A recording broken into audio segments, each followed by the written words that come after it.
आज नया संवत्सर है, नूतन वर्ष है। पूरे भारत की भूमि पर और मेरे भारत के जो मानव है जहां जहां निवास कर रहे हैं, विदेश में भी, पूरी भारत की भूमि पर आज के दिन लोग देवी जी की स्थापना करते हैं। तो क्या स्थापना में क्या रखते हैं? कलश रखते हैं ना। तो कलश किस लिए रखा जाता है? कलश का क्रम क्या है? अपन ने अभी तक कथाओं में बहुत सुना, शिव महापुराण में, कि दिए का महत्व क्या है। अपन ने सुना दही का महत्व क्या है, जल का महत्व क्या है। पूरी शिव महापुराण में अपने अलग अलग महत्व को जाना है। पर यह नवरात्रे में जो शिव महापुराण की कथा शुरू हो रही है, नवरात्रे में जो शिव महापुराण की कथा को हम श्रवण करने के लिए बैठे हैं, इसमें हमारा एक संशय और मिटना चाहिए कि भारत की भूमि पर जब मां आद्य शक्ति की स्थापना होती है, मां जगत जननी को जब विराजमान किया जाता है, या चैत्र नवरात्रे में, शरदीय नवरात्रे में, आषाढ़ी नवरात्रे में, आदिकादिक पौष नवरात्रे में हम जगत जननी जगदम्बा की जब स्थापना करते हैं, या हम नूतन घर का प्रवेश करते हैं, या गणेश जी की स्थापना करते हैं, या कोई दुकान को प्रवेश करते हैं, या कोई शुभ कार्य करने के लिए अग्रण्य होते हैं, तो हम कलश की स्थापना क्यों करते हैं? आज शिव महापुराण में शुरुआत में अपन शिव और पार्वती की यही संवाद को लेकर चलते।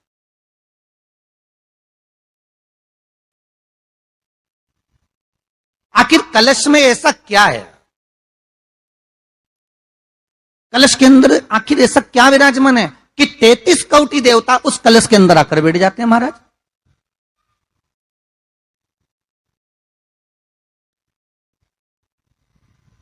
आप कोई यज्ञ करने जा रहे हो, आप कोई पोथी पुराण करने जा रहे हो, आप कोई अच्छा कार्य करने जा रहे हो, तो ब्राह्मण देवता कह देते कलश की स्थापना होगी, कलश की शोभा यात्रा निकलेगी, कलश यात्रा निकलेगी, कलश विराजमान होगा।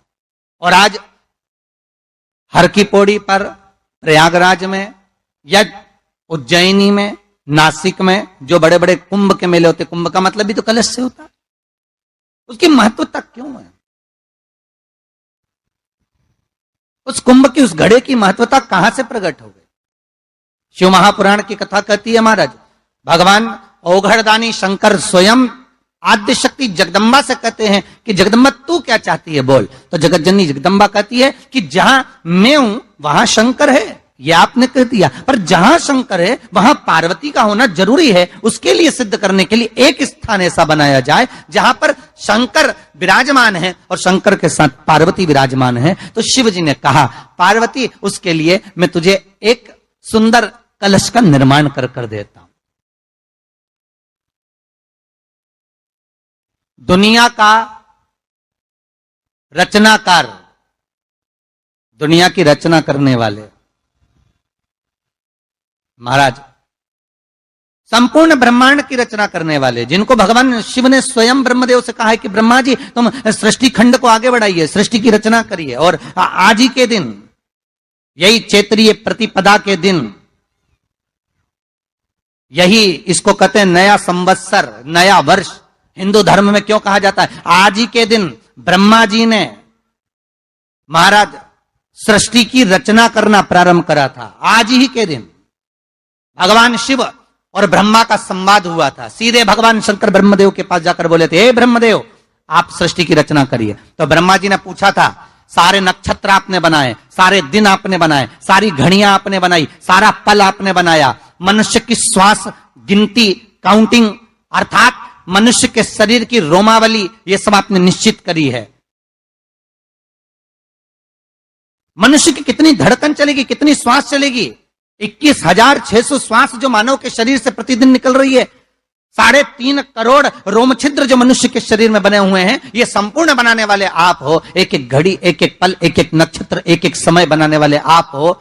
हर श्वास को बनाने वाले आप हो। तो आपसे मुझे कहना है कि एक निर्माणकर्ता ब्रह्मदेव, आप ब्रह्मा जी कर रहे हैं, तो एक काम करो ना कि सृष्टि की रचना भी आप करो। भगवान ब्रह्मा ने शिव जी से कहा कि सृष्टि की रचना आप करिए।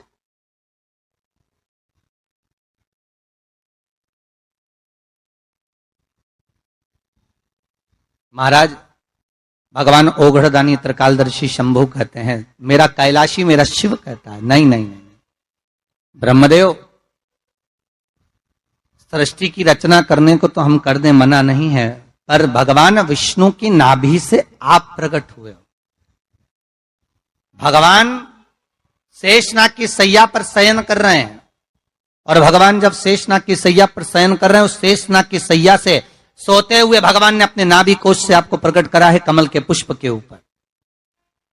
और आप भगवान की अंतः नाभि में, ब्रह्मदेव ना जाने हजारों वर्ष तक आप नाभि में प्रवेश करते गए, हजारों वर्ष तक आप नाभि के अंदर जाकर साधना करते रहे, और साधना करने के बाद भी आपको यह पता ना चल पाया कि आपका प्रागट्य बिंदु क्या रहा।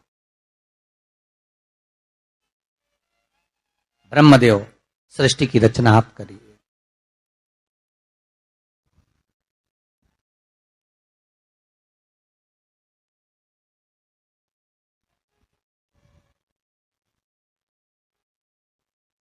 ब्रह्मा जी कह रहे हैं, नाथ इस सारे ब्रह्मांड को रचना करना है, कर दूंगा, मना नहीं है, पर रचना करता भगवान ब्रह्मा जी कहते हैं कि मैं संसार को एकाग्रित करूं, उससे पहले 33 कोटि देवताओं को मुझे एकाग्रित करना, और सारे 33 कोटि देवता एक जगह पर आकर विराजमान हो जाएं, ऐसी कोई व्यवस्था करना। शंकर भगवान ने कहा, बनाओ ब्रह्मदेव, तुम निर्माण करो। ब्रह्मा, शास्त्र कहता है कि भगवान शिव स्वतः, शंकर तो शंकर है, भगवान शंकर ने एक मट्टी का सुंदर सा भाग ढेला एकत्रित करा, उस ढेले से भगवान ने एक सुंदर कुंभ का निर्माण करा, एक सुंदर कलश का निर्माण करा।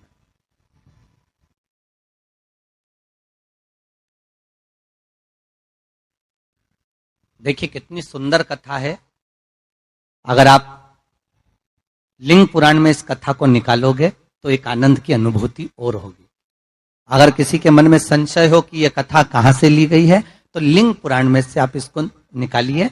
उसमें वर्णन किया गया कि सफेद मट्टी का शिवलिंग, लाल मट्टी का शिवलिंग, पीली मट्टी का शिवलिंग, काली मट्टी का शिवलिंग, उस शिवलिंग के निर्माण के पहले जब भगवान का पूजन करने के लिए पात्र की जरूरत पड़ी, तो उस पात्र का निर्माण किसने करवाया था?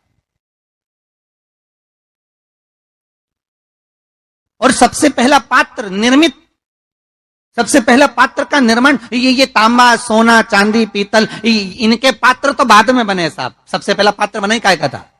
जम के बोलिए जरा, काय का बना था? सबसे पहला पात्र था ये मिट्टी का।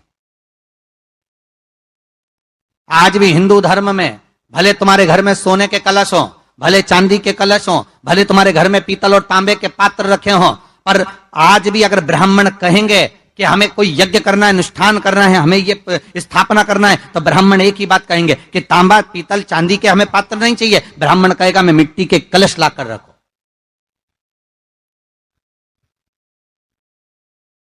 हमें मिट्टी के कलश चाहिए। और कितना बड़ा प्रमाण है जी, शास्त्र का प्रमाण देखिए कितना बड़ा है। आप किसी दूसरे घर में जा रहे हो, आप अपना घर छोड़कर और दूसरे मकान में जा रहे हो, और आपको लगा कि मैं इस घर में अब 15-20 दिन नहीं आऊंगा, 1 महीना नहीं आऊंगा, तो शिव महापुराण की कथा कितना सुंदर कहती है कि अगर आप जा रहे हो और आपको ऐसा भय लगता है कि इस मकान में कोई दूसरी प्रवेश ना करे, कोई दूसरा जीव ना आ जाए, इस मकान में कोई अंतरात्मा ना आए, इस मकान पर कोई टोना ना करे, इस मकान में कोई टोटका ना करे, इस मकान में कोई जादू ना करे, तो उसके लिए शिव महापुराण की लिंग पुराण वर्णन करती है कि मात्र एक मट्टी का कलश, उस मट्टी के कलश में एक महाराज थोड़ा सा धान भरकर, उसमें एक सिक्का, 1 रुपया उसके अंदर डालकर, और एक बेलपत्र उसके अंदर डालकर, उसको उसके एक दिए से या प्लेट से या नरियल से उसको रखकर एक स्थान में ईशान के अंतर्गत उसको रखकर चले जाइए। उस मकान में ना तो कोई भीतर प्रवेश कर सकता है, उस मकान में ना कोई टोना कर सकता है, उस मकान में ना कोई टोटका कर सकता है, उस मकान में ना किसी की नजर लगती है। और वो पात्र कोई दूसरा नहीं होना, वो पात्र होना चाहिए मट्टी का कलश। मट्टी के कलश की बड़ी महत्वता है।